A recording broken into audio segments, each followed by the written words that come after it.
are so glad that you are taking time to share some of your day with us. If you are joining us for the first time today, we do a show live every single day, same time, same place. You can check out all of our upcoming shows by going to sellbetter.xyz or scanning that QR code on your screen. Welcome, Chris. Thank you for joining me today. Thank you for having me. I'm super excited to be here. I want to start us off, Chris, by talking about gatekeepers, and I want to kind of challenge the idea of what a gatekeeper is. Instead of us thinking about it from the cold call perspective, thinking about gatekeepers to the C-suite or to power when you're getting into an account. Yeah. Can you talk to us about some of the ways that you prepare for these people to pop up in your deals and what we could do? Yeah. So just for everybody in the audience, just write, hopefully I'm not like hijacking this, Leslie. Write yes in No. the chat if you routinely work deals where you're kind of stuck with a mid-level buyer and you're trying to figure out how to get to power, the economic buyer, whatever, but it's kind of like this weird situation. Okay, it looks like a lot of us, right? This is a very common situation.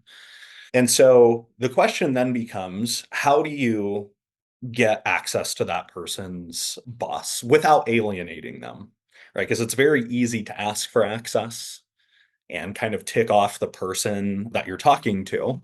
And so I'll give a couple just kind of introductory tips here, and then I'll shut up. And Leslie, I'll let you kind of redirect me in any way you want me to go. One thing, though, like probably the most foundational principle of all of this is, and it's worth writing this down. I didn't come up with this phrase myself. I don't know who did, but you get relegated to the person you sound most like.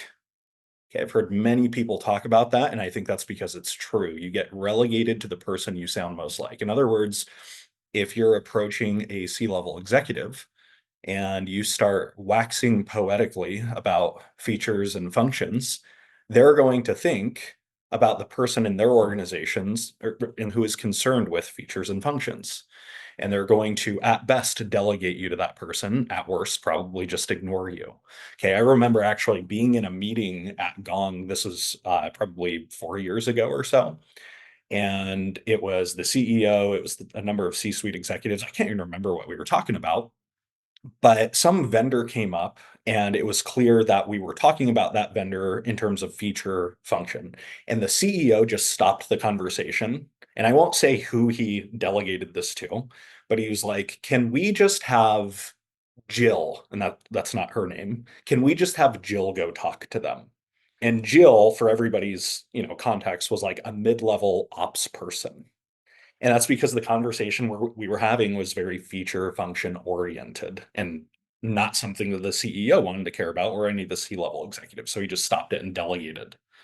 Okay, so that's the first tip. And I'll stop here, Leslie, because I want to make sure I'm not hijacking this too much. And if you want me to go deeper, I can, but I'll let you direct me from here.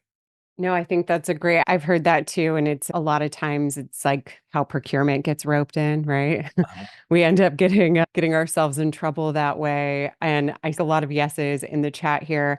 But tell us, I'm actually going to see who's in the room too, so that we can just take a peek at who's here because this might change your answer to your next question. But I when I think about that, it's like what are the best ways for us to learn how to put ourselves in the shoes of the people who we want to be speaking to? Are there certain, is it the way we speak? Is it the questions we ask? Is it the topics we're talking about? Yeah, I think it's all of those things. Right now, one of the challenges with that is once you're already in a meeting with a mid-level manager, you can talk strategic priorities until you're blue in the face, but they're not going to be like, you know who you sound like? My CEO. I'm going to go stomp down his door right now and introduce you, his or her door. And so one of the things that I have found helpful, there's a lot of tactics for getting access to power, right? Not one of these by itself is going to be like a magic bullet, but everyone might increase your odds by 10 or 20%. One of my favorite ways to try to get access to power in those situations is what I call who-based negative impact. Okay, so as you're talking to a mid-level buyer and they surface a challenge, right? Typical discovery call or whatever. One of the things you can try to do is ask who else is impacted by this challenge and how before you ever access to power or ask for access to power. Now, chances are they are going to name an executive or otherwise a person of power that is impacted by the challenge. And then you get them to sell you on how that person's impacted. We still haven't asked for access to power. We have just revealed that there is somebody powerful impacted. And now we're getting this mid-level buyer to sell us on how he or she is impacted. Now, what this does, if you've ever heard of the classic persuasion book, Influence by Robert Cialdini, it taps into a psychological principle called commitment and consistency. The short version of what commitment and consistency is: when you can get somebody to commit to something on a small level, they'll make bigger and bigger commitments in that area that you can stair step them into. So the example they use in the book is some stranger goes up to a bunch of other strangers and asks them to donate to a certain political cause, like $100 or whatever. And they had a pretty low hit rate. Now, they tried a separate experiment where they went to another group of strangers and they asked them to wear a pin that supports that political cause. Very low commitment. And a lot of them said yes. And then the next day, when they went to those same people who had agreed to wear the pin and they asked them for the same level of donation, their hit rate was very high.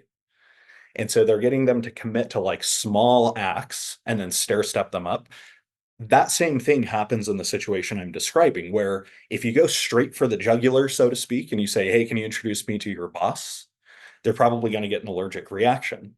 But if you get them to talk about who else is impacted, and then they start selling you on how that person is impacted, and then later on in the conversation, you summarize and you say, looks like your chief marketing officer is bearing a lot of the brunt of this challenge. What I recommend we do next is we schedule a walkthrough of how we can solve this. And it only feels fair that we invite your CMO to that meeting, given how she's impacted. Now, is that going to give you a 100% hit rate? No, nothing in sales is going to give you a 100% hit rate. It's going to give you a hell of a lot of a better hit rate than just kind of like bluntly asking, can you introduce me to your boss? So that's another like quick tip for getting access to power. Yeah, it's like breadcrumbs, the stair step. Like we're leading them up the stair step with the breadcrumbs. I think that another thing that, I mean, I've run into, I've seen quite a few people ask questions about is once we get that person involved, is the actual meeting and how you're keeping different people at different levels involved, especially when someone from the C-suite is there and it's like you don't want to, it's like their time. And I've heard you tell a few great stories about this over the years about, people just like leaving or hanging up because of how the meeting went. Do you have a way that you go about a meeting when you have an executive involved? Yeah, I'll give you 2 to 3 tips. It kind of depends on like the objective of the meeting, but I'll start with that story. So I was an account executive at a company called InsideSales.com. This must have been in 2014, right? 10 years ago or something. And I had this go to meeting. Zoom wasn't a thing at the time. This is like already aging me. I was on a go to meeting though with the chief operating officer of a company and his director of operations. Now, keep in mind, I had already had 1 or 2 meetings with this director of operations, right? He was my champion, so to speak. And so I get into this meeting and I ask some open-ended generic question. The COO gives me a one-word curt response. Felt like pulling teeth. I ask another one, same thing. I ask another one, same thing. And on my like third or fourth question, he goes, just stop. I don't have time for this generic line of questioning. And he hung up the GoToMeeting. Well, he left the GoToMeeting. And me and the director of operations kind of sat there like twiddling our thumbs. As a funny side note, the director of operation goes, I'm as confused as you because we teach our reps to ask the same questions you were just asking. Now, what did I do wrong there? What could I have done better? Well, number one, if I'm going to ask questions to a C-level executive, the ones that I'm going to ask are what I call context-led questions. Okay, it's worth writing that down. Context-led questions. These are questions that start with an observation or insight about that C-level executive's business, and then you follow it with a question. right? So 2 years ago, Gong decided to enter the sales engagement market, right, by releasing an outreach competitor. If I was selling something that helped them with that, I would go to them and get into a meeting and I would say, as we get started here, I read on your company's recent press release that you have decided to enter the sales engagement space going forward and competing in that market. I'm going to make it clear why it's important for us to talk about this in just a second, but can you help me understand the decision factors that drove you and your company to act on that? So that question signals a very heavy degree of homework, of business acumen, and of insight into their business, right? That typically triggers a pretty long response if it was the right question. Now, if you compare that to something generic where I was like, so why are you getting into sales engagement? That feels grating to an executive. They're like, oh, it's going to be one of those sales calls again where I have to pretend to be nice. Okay, so the formula for asking questions once you do get into a meeting with C-suite is observation and then question. Now, they have to be connected. I'm almost embarrassed that I even have to make that point because, every now and then some sales reps will say something like, oh, I read your S1 and it looks like you're going to go, public in the next couple months or so. By the way, what's your favorite color? So the observation and the question have to be connected, but that's the formula for questions that sell when you're selling to power is what is an observation about their business, their industry, or any other external factor that's influencing or impacting their business. And then you follow it up with a question. You immediately communicate business acumen. And the executive almost gets like this dopamine release where they're like, thank goodness this meeting is not going to be a complete waste of time, like most of my meetings are with sales reps. So that was a long way of giving you one tip once you do get into a meeting with a C-suite executive. So, what's your favorite color? No, I'm just kidding. I think it goes back to what you were saying earlier about sounding like where we want to be directed to. Mm, And I think that a lot of the time having these conversations, executives don't want to have to start at the beginning and teach you as the sales rep coming in, like all of these things about their business, like coming in with this point of view and coming in with some context. It really does set you apart. yeah.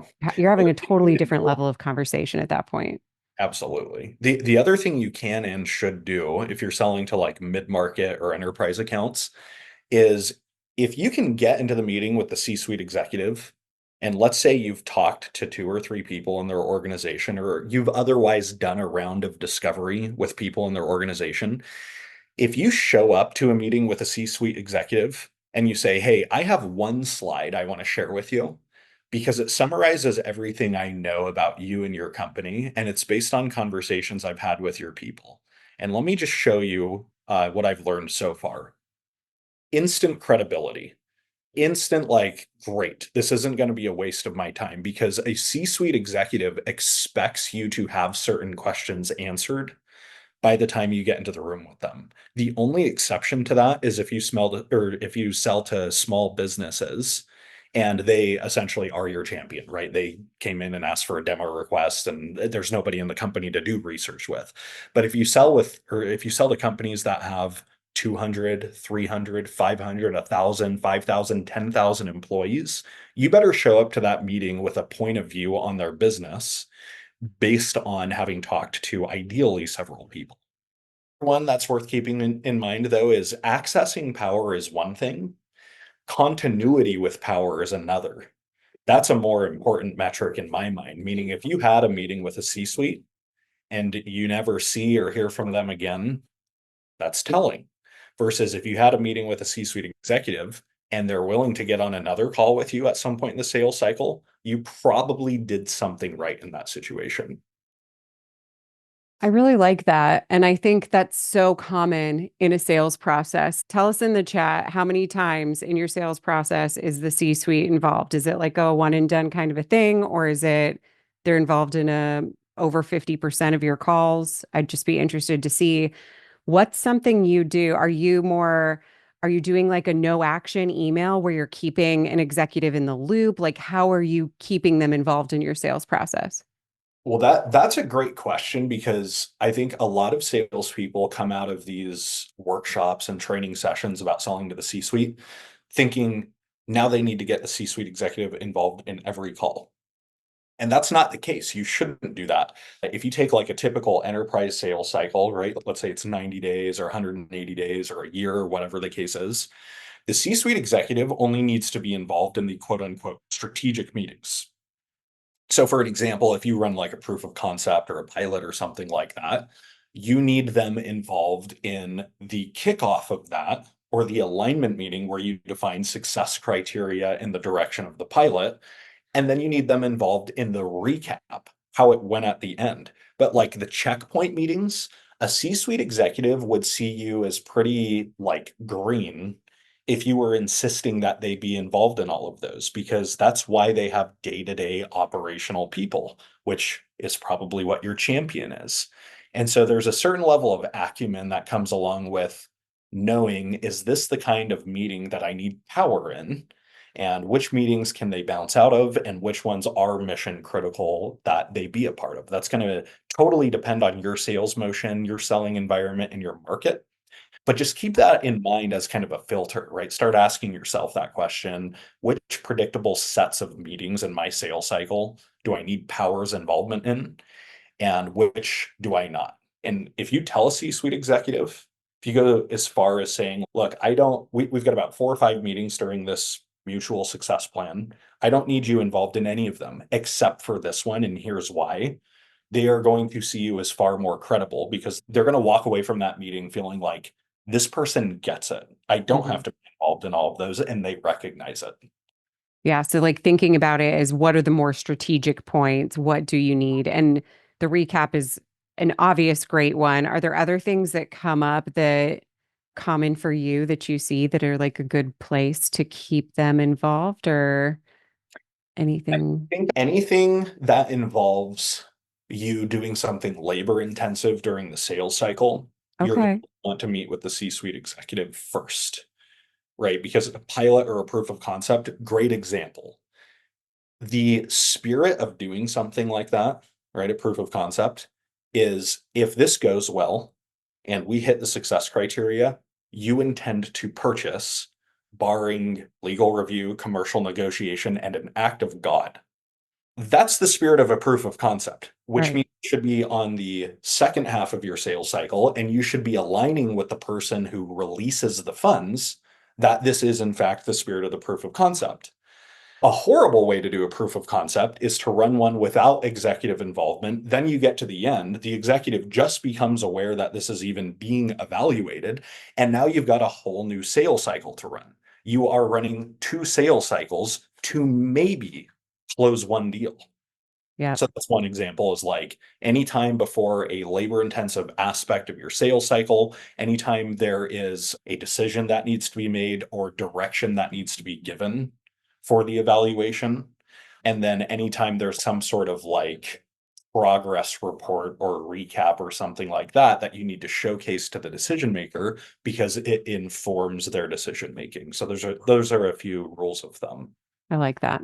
There's a great question here from Vanessa. Is it wrong to ask the C level if they want to be involved or just tell them what you'll be doing and when you'll reach out? I think I don't think there's anything wrong with that. I think if you're asking them, do you want to be involved in something that is obviously tactical? I think you give away yourself a little bit as kind of green, right? So if you're, I mean, I'm sure this isn't where the question was coming from, but if you're doing like a Salesforce integration call for your pilot or something, and you ask the C-level executive, do you want to be in that meeting? They'd be like, no, Mm. that I'd rather eat nails. So as long as you're not like going in that direction, I think you're okay. What are things that we could be doing or saying like towards the end of that call to help us ensure a better success rate there, higher percentage point? I don't know if it's the end of the call because at that point the ship had sailed. I That's think true. using Fair. some of the things we've talked about were like, if you're going to ask questions, make them context-led questions. That's one. Two, summarize with a what we heard slide. Three, we didn't really talk about this one, but if you can offer insights that change the way they think and feel about the problem you solve, In other words, they're exiting the meeting feeling like they got some consulting almost. Mm-hmm. And then that's a pretty good indicator. We teach that at P Club. It's called a Nexus. And that's exactly what it is. It's a polarizing insight that changes the way an executive thinks or feels about the problem you solve. And so an example that I like to use was what HubSpot went to market with when they started their company around almost 20 years ago. This was very novel at the time. They would say outbound marketing is dead, inbound marketing is the new way. And let me explain exactly what we mean by inbound marketing. Instead of interruption based, it's attraction based. Instead of pushing yourself into the market, you're pulling buyers to you. Instead of using cold calling, cold email, etc., you're using attraction techniques like SEO, content, that kind of thing. Now, today, that message is not novel, it's not insightful because HubSpot has been hammering that message for 20 years to the tune of building a $30 billion company around that. And it's not a new way of thinking. At the time, though, when they started to go to market, 2007, 2008, that was a very different and new way of thinking. They were putting words onto a problem that CMOs thought of or were feeling, but couldn't articulate themselves. And so CMOs would walk out of those meetings thinking, huh, that changed how I think about demand generation and pipeline generation. And this is important in a way that favors a HubSpot purchase. So that's an example of a nexus.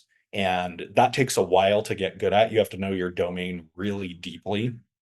But if you can crack the code on, that's one of the highest ROI activities that you can master. If you're starting to like look for what that nexus could be like for you, is that by interviewing current clients and like where they're at right now? Is that about market knowledge? What is that like first step? I have a short list of questions that you can ask yourself that help you come up with your own nexus. Oh, I So, like this. so there's four of them.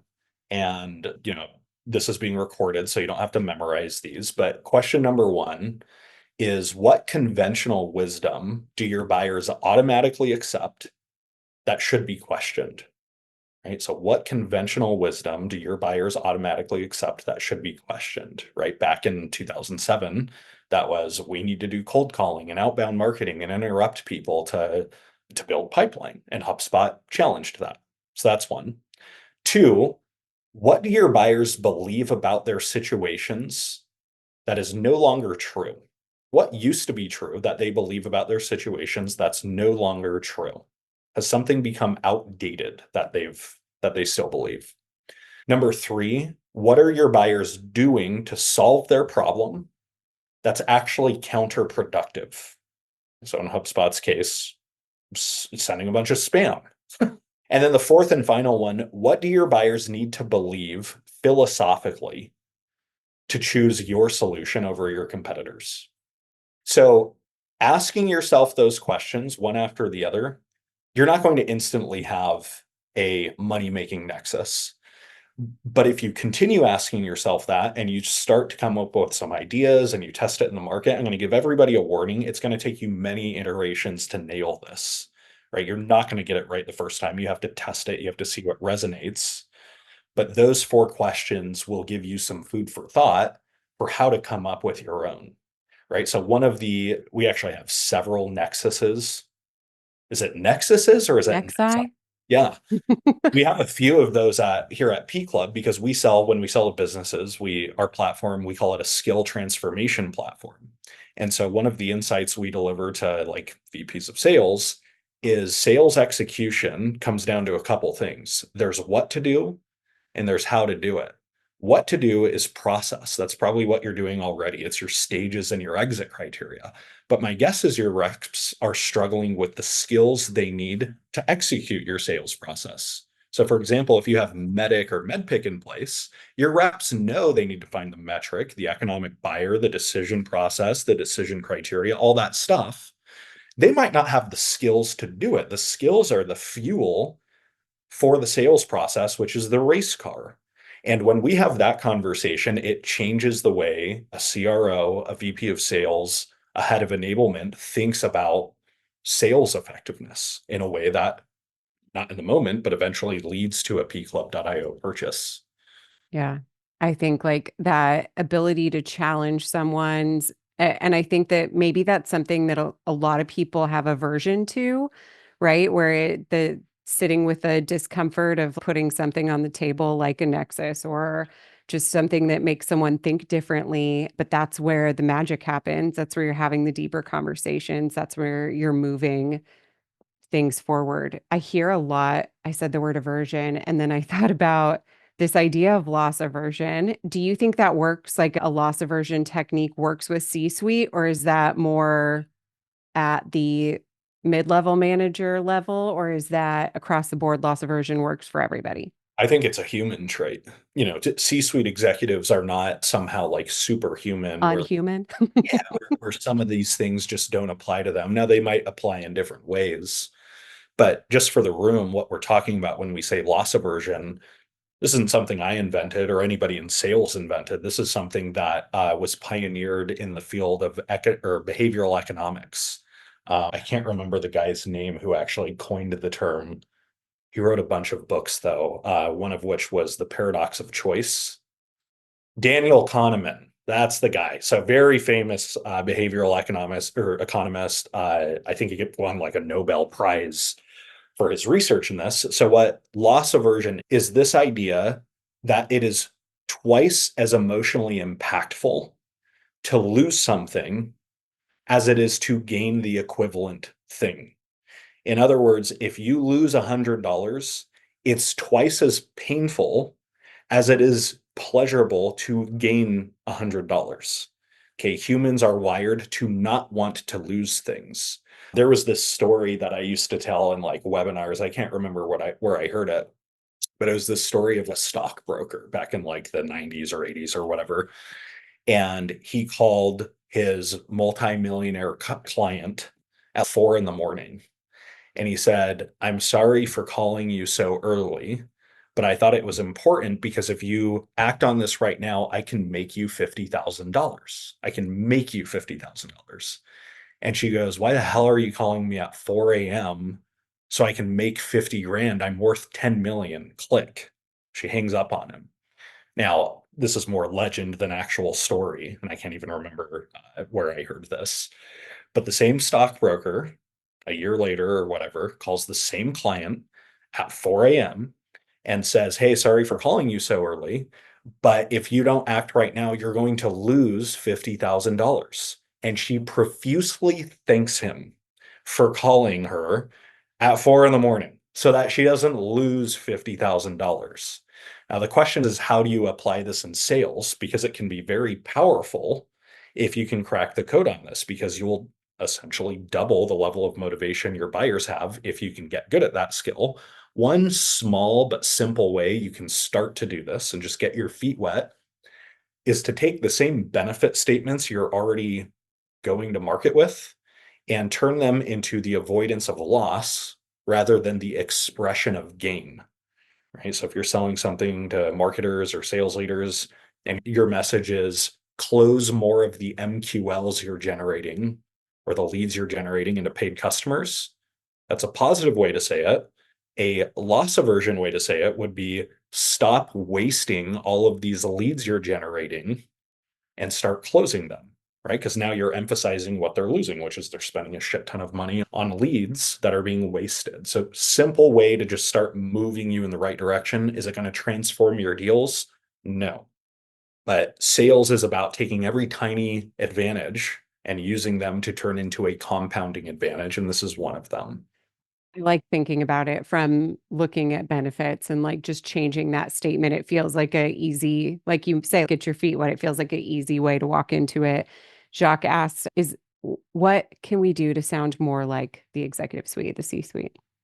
I don't think you can fake it. I think you need to do the hard work of building domain acumen in your space. And so one of the ways you can do this, it's not a magic bullet. Very few of you are going to act on this, but those of you who do will wake up to a different sales career a year or two from now, is every time you close a deal, Ask that customer if you can interview them for 20 or 30 minutes because they will share things with you they were unwilling to share during the sales process when they were holding their cards a little bit closer to their chest. And so asking them about like, how would you articulate the problem that we're going to be solving for you? How would you articulate the desired outcome you're expecting from this? Can you walk me through all of the internal navigation and politics you had to go through during our buying process? What were some of the internal silent objections you had that you never expressed to me? I used to do that when I first became an account executive, and it paid dividends to the point where I got to the point where I could peer into a VP of sales soul, and I still can because I understand them as a buyer so well. And one of the best ways to do that, to master your domain, to really understand your buyers, is 10 or 15 times is all it takes. Is go interview them after the fact, ask some of those questions I just rattled off, and then make your industry a study. Study your industry, know it well, and become, a player in it in terms of how well you understand it. Again, like there's no magic bullet around this, but if you do the hard work of doing that, all of your sales skills become more valuable because you're using them at a different level than you were before. I think that there is some, and maybe not the silver bullet, but there's such magic in asking the questions and getting like going through that process and what it can do for you, even like your beginning questions, right? I bet that changes your whole approach to the account. Yeah, like an example of this is if I'm selling to a mid-market account, right? If I'm selling P Club to them and I get access to the CEO, and I've already talked to the VP of sales, and let's say they have a win rate problem, I can go to that CEO and say, so here's what I know about your win rate problem. Looks like it's dropped from 23% to 17%. If you're like any other CEO I know, you're probably worried about how this is affecting your customer acquisition costs and your payback period. And because I know this space well and I know what CEOs care about at that stage of business, they're like, yeah, that's really what I care about. Now, that was me using a common sales technique, which is negative impact questions, but with so much domain knowledge interwoven into it that it just hits different than asking something purely open-ended. What are the negative ramifications of this, win rate thing? I'm not saying that's bad. It's a fine question. But if you can go in kind of already knowing what they are and then Mhm. asking, is that applicable to you? They'll feel like, once again, you are peering into their soul. And if you can understand and make your buyer feel understood better than anybody else, they will automatically favor you. It's so interesting because I feel like the best social media is doing that now. Where like if you're scrolling, it will stop your scroll and you'll be like, I feel seen, like this is me in this bubble and it's getting people to purchase in a different way, like using that same technique. So we have a couple rapid fire questions because we only have a couple minutes. Someone asked, how do you get answers to these deep questions if you're a BDR? Is there a way that they can make an impact with or like booking with C-suite as It depends on the situation. I don't think you need to, right? Your goal as a BDR is not to sell your solution, it's to sell the meeting. And so if you're going super deep on like negative impact, that feels premature to me. You do want to sell the problem. I don't think you need to go super deep on like negative impact questions during a 5 minute cold call where your goal is to just get them to show up to the next meeting. I think it's overkill. Mickey asks, do you find the autopsy of a lost sale as valuable as what you were talking about right now with the win?